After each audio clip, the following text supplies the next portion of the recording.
సంక్రాంతి శుభాకాంక్షలు తెలియజేస్తున్నాను. ముఖ్యంగా ఏంటంటే ఆ చిన్నప్పుడు ఇదే గ్రౌండ్లో కబడ్డీ టోర్నమెంట్ చేసేవాళ్ళు మేము. చాలా మంది పెద్దలు ఉన్నారు, కార్తీక్ మాస్టర్ గారు కానీ, డ్రిల్ మాస్టర్ గారు, మాణిక్యం మాస్టర్ గారు, అలాగే రాజుబాబు, అంతా చనిపోయారు కొంతమంది. వాళ్ళందరూ కూడా ప్రతి సంవత్సరం కూడా సంక్రాంతికి కబడ్డీ పోటీలు జరిగాయి. కానీ కార్యక్రమం కొంతమంది చనిపోయిన తర్వాత చాలా రోజుల నుంచి గ్రౌండ్లో కబడ్డీ పోటీలు లేవు. మళ్ళీ మన కుర్రవాళ్ళందరూ కలిసి ఈ సంవత్సరం ఈ కబడ్డీ పోటీలు చెప్తున్నందుకు చాలా ఆనందంగా ఉంది. వాళ్ళందరికీ కూడా శుభాకాంక్షలు తెలియజేస్తానండి. థ్యాంక్స్ అండి. ముఖ్యంగా శ్రీకాంత్, రామకృష్ణ, నాయుడు గారు, సందీప్ గారు, జయబాబు గారు, వాళ్ళ బృందం ఈ కార్యక్రమాన్ని టేకప్ చేశారు.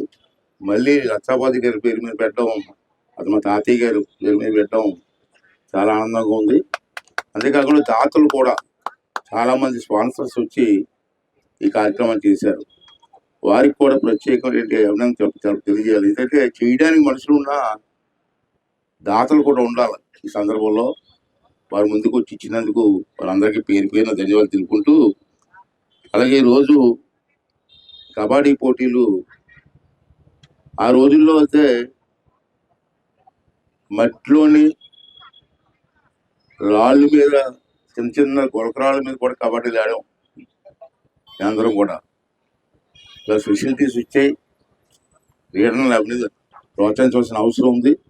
అంచేత మీకు మనం చేసేది అంటే first prize 20,000, second prize 15,000, third prize 7,000, fourth prize ఏమో 3,000 రూపాయలు ప్రకటించారు. వాళ్ళందరికీ కూడా దాతలందరికీ కూడా ధన్యవాదాలు తెలుపుకుంటూ, నేను మొన్న 3 రోజుల క్రితం మేము డిసైడ్ చేసాం.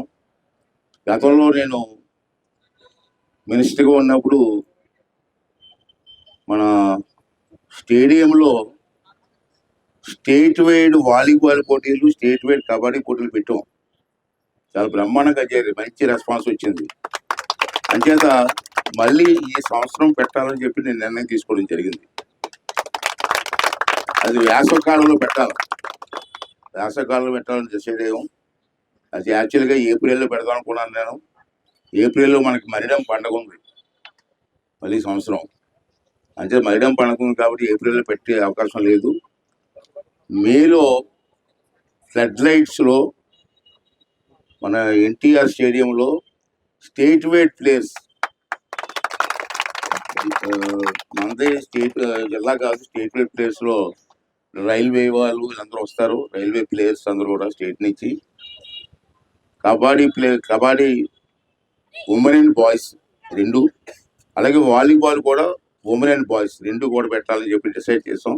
అది మే నెలలో పెడతానికి తెలియజేస్తూ, క్రీడాకారులందరూ కూడా ఆ కార్యక్రమాన్ని కూడా విజయవంతం చేయవలసిందిగా ఈ సందర్భంలో కోరుకుంటూ, అలాగే సంక్రాంతి గురించి 2 విషయాలు ఏంటంటే, ఇందాక ఉదయం కూడా మీటింగ్లో చెప్పాను నేను. మనం సంక్రాంతి అన్ని మర్చిపోయాం. మనం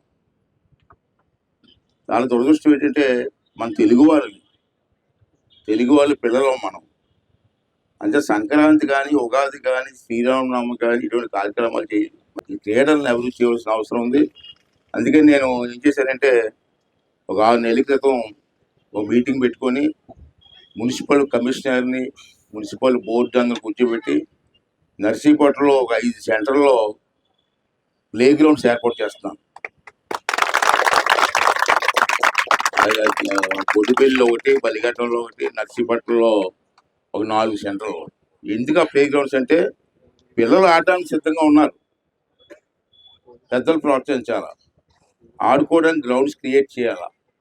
అంటే నేను ఏం చేస్తానంటే, క్రికెట్, వాలీబాలు, బాక్సింగు, షటిల్ బ్యాడ్మింటు, తర్వాత కబడ్డీ ఒకటి, తర్వాత మన స్కేటింగ్ రింగ్ తయారు చేస్తాను. ఇప్పుడు మళ్ళీ నేను కట్టింది స్కేటింగ్ రింగ్ పాడైపోయింది, సూపర్ పాడైపోయింది, మళ్ళీ బాగు చేస్తాను.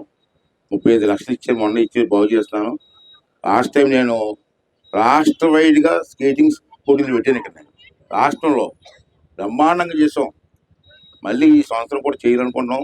రింగ్ తయారవుతుంది, స్కేటింగ్ ఒకటి, నర్సీపట్నం బాక్సింగ్ నేను చూశాను మొన్న, మన నర్సీపట్నం లేడీసు అమ్మాయిలు నేషనల్ లెవెల్కి వెళ్ళారు బాక్సింగ్లో, ప్రైజులు వచ్చాయి. ఉన్నారు క్రీడాకారులు, ఉన్నారు క్రీడాకారులను ప్రోత్సహించవలసిన అవసరం ఉంది. అంచేత 6 కోట్లు ఇక్కడ హైదరాబాద్ జంక్షన్లో ఒక స్థలం ఉంది, అక్కడ క్రికెట్ కోచింగ్ సెంటర్ పెడుతున్నాను నేను. ఫ్లడ్ లైట్ రాత్రులు సాయంత్రం ఆడుకోవడానికి ఒక కోచింగ్ పెట్టి క్రికెట్ కోచింగ్, చిన్నపిల్లలకి కోచింగ్ ఇస్తే ఏర్పాటు కూడా ఇక్కడ పెడతాం. అలాగే బలిగట్టలో వాలీబాల్, బొడ్డుపల్లిలో షటిల్, అలా కొన్ని ఏర్పాటు చేస్తున్నాం. మన పిల్లల్ని సాయంత్రం పాటు కోచింగ్ ఇస్తే కనీసం రిలాక్స్ అవుతుంటారు, మంచి ప్లేయర్స్ తయారవుతారు ఉద్దేశంతో. ఎలాగ స్కేటింగ్ సెంటర్ ఉంది ఇక్కడ. విశాఖపట్నం తర్వాత మంచి స్కేటింగ్ సెంటర్ ఎక్కడ ఉందంటే నర్సీపట్నంలో ఉంది. విశాఖపట్నం బీచ్లో ఇంటర్నేషనల్ కోచింగ్ స్కేటింగ్ ఉంది. అది చూసిన తర్వాత నర్సీపట్నంలో ఇంటర్నేషనల్ పెట్టలేం కాబట్టి జిల్లా స్థాయిలో స్కేటింగ్ చేసుకోవడానికి, రాష్ట్ర స్థాయిలో స్కేటింగ్ సరిపడగా ఇక్కడే హాస్పిటల్ ముందు పెట్టాం. అది కూడా బాగు చేస్తున్నాం. అంటే నర్సీపట్నంలో మంచి క్రీడాకారులు తయారు చేయడం కోసం కోచింగ్ సెంటర్స్ పెడతాను. మన పిల్లల్ని ఎవరికి ఇంట్రెస్ట్, షటిల్ ఇంట్రెస్ట్ ఉంటే షటిల్, క్రికెట్ ఇంట్రెస్ట్ ఉంటే క్రికెట్, వాలీబాల్ ఇంట్రెస్ట్ ఉంటే వాలీబాల్, బాక్సింగ్ బ్రహ్మాండంగా ఆడపిల్లలు బ్రహ్మాండంగా చేస్తారు. బాక్సింగ్లో బ్రహ్మాండ ప్రైజులు వస్తున్నాయి, వాళ్ళని ఎంకరేజ్ చేయడం. స్కేటింగ్, ఇలాగ రకరకాలుగా వివిధ సెంటర్లో పెడతాం కాబట్టి విత్ ఫ్లడ్ లైట్స్ చుట్టూ ఫెన్సింగ్ కూడా 20 feet హైట్ ఫెన్సింగ్ పెట్టి లోపల ఆడుకోవడానికి అన్ని ఏర్పాటు చేస్తున్నాం. శాంక్షన్ కూడా అయిపోయింది. దాన్ని మనందరూ కూడా, పెద్దలందరూ కూడా, ఈ తల్లిదండ్రులందరూ కోరేది ఏంటంటే మీ పిల్లలకి ఏదైతే ఇంట్రెస్ట్ ఉందో, ఇప్పుడు మనలో చెడ్డ గుణం ఏదో ఉందంటే ఆ కుర్రోడికి క్రికెట్ ఇంట్రెస్ట్, కానీ తల్లిదండ్రులు ఏం చేస్తారంటే క్రికెట్ నేర్పితే ఆడు బ్రహ్మానికి తయారవుతాడు. అది క్రికెట్ నేర్పడు, షటిల్ ఆడమంటాడు. ఆ కుర్రోడికి ఉన్న ఇంట్రెస్ట్ ఏది చూసుకుని ఆ ఇంట్రెస్ట్ చేస్తే తక్కువ క్యాచ్ చేస్తారు. అంచేత నర్సీపట్నం కూడా అన్ని విధాలుగా ఆధ్యాత్మిక బ్రహ్మాండంగా ఉండకూడదు. బ్రహ్మాండం దాంట్లో అనుమానం లేదు. ఉన్న జిల్లాలో చూసుకుంటే ఆధ్యాత్మికంగా బ్రహ్మాండంగా ఉన్నటువంటి సెంటర్ ఏది ఉందంటే అది మన నర్సీపట్నమే. నా ఉద్దేశం ఏంటంటే క్రీడా రంగంలో కూడా నర్సీపట్నం నెంబర్ 1 కావాలి జిల్లాలో అన్నది నా ఉద్దేశం. దానికి కావాల్సిన ఏర్పాటు చేస్తాం. దాన్ని మీరు అందరూ కూడా ఉపయోగించుకోవాల్సిన అవసరం ఉందని చెప్పి ఈ సందర్భంగా మీ అందరికీ మనం చేస్తూ, మరి ఈ కార్యక్రమం బ్రహ్మాండంగా అంతా సంక్రాంతి అంటే మనకి ముఖ్యమైన పండగ. ప్రతి సంవత్సరం కూడా ఈ కార్యక్రమం జరగాలని చెప్పి కోరుకుంటాను. రెండోది ఏంటంటే మనకు మరిడం పండగ రేపు ఏప్రిల్ 1-2 వచ్చింది, 2 ఏప్రిల్ 2వ తారీఖున మన మరిడం పండుగ వచ్చింది. అది మనకి ఇంపార్టెంట్ పండుగ మన ప్రాంతానికి, మన నర్సీపట్నానికి. ఇది 3 సంవత్సరాలకు ఒకసారి వద్దంట, అది మధ్యలో మళ్ళీ నెక్స్ట్ ఇయర్ మళ్ళీ ఉండదు, ఈ సంవత్సరం ఉంటుంది. అంటే ఈ పండుగ కూడా మనకి చాలా పెద్ద పండుగ. మనకి దేశ విదేశాల్లో మన నర్సీపట్నం ఎక్కడ ఉన్నా పండుగకు వస్తారు. మనం చూస్తూ ఉంటాం, ఎక్కడ ఉన్నా, సింగపూర్లో ఉన్నా, మలేషియాలో ఉన్నా, అమెరికాలో ఉన్నా, లేదా లండన్లో ఉన్నా ఆ పండగకి భార్య భర్తలు వస్తూ ఉంటారు. అంత ముఖ్యమైన పండగ. ఆ పండుగ కూడా బ్రహ్మాండంగా చేద్దాం. తర్వాత మాకు వయసు అవుతుంది కాబట్టి నెక్స్ట్ పండుగ చేస్తాం చేయలేము మేము తెలియదు, కానీ కుర్రోళ్ళు మళ్ళీ దానికి కూడా తయారవ్వాలి. మేము లేనంత మాత్రాన్ని పండగ ఆగకూడదు. మా తర్వాత మళ్ళీ ఒక కొత్త జనరేషన్ రావాలా, పండగలు చేయాలా. నర్సీపట్నంలో అన్ని రంగాల్లో కూడా ముందుకెళ్ళవలసిన అవసరం కూడా ఉందని చెప్పి ఈ సందర్భం మనం చేస్తూ, అలాగే రేపు ఎల్లుండ ఎన్టీఆర్ స్టేడియంలో ప్రోగ్రామ్స్ పెట్టాను నేను. అయ్యప్ప స్వామి గుడి కట్టాం మనం. నేను కూడా అయ్యప్ప స్వామి మాలేసేవాడిని పూర్వం. 14 సార్లు మాలేసి కొండకి వెళ్ళాను నేను. చాలా కొండ ఎక్కలేకపోయాను. మళ్ళీ 15 ట్రై చేశాను, 18 సార్లు వెళ్దామని ట్రై చేశాను, కానీ అవలేదు. 14 సంవత్సరాలతో ఆగిపోయాను నేను. కానీ గుడి కట్టిన తర్వాత అక్కడ దీపం వెలిగిస్తారు కొండ మీద, మకర జ్యోతి కొండ మీద ఎప్పుడు వెలిగిస్తారో నర్సీపట్నంలో అదే రోజు మకర జ్యోతి చేయాలని చెప్పి ఉద్దేశించి ఆ రోజు కట్టాం. స్వామి గారు ఉండేవారు, ప్రజలు సత్యనారాయణ స్వామి గారు, అతను ఏర్పాటు చేసి దాన్ని కొనసాగిస్తున్నాం. తర్వాత మా తర్వాత కూడా ఈ నెక్స్ట్ జనరేషన్ కొనసాగించాలి. జనరేషన్ మారిపోతూ ఉంటాయి, మాకు వయసు అయిపోతుంది కదా, నెక్స్ట్ జనరేషన్ వస్తూ ఉంటాయి.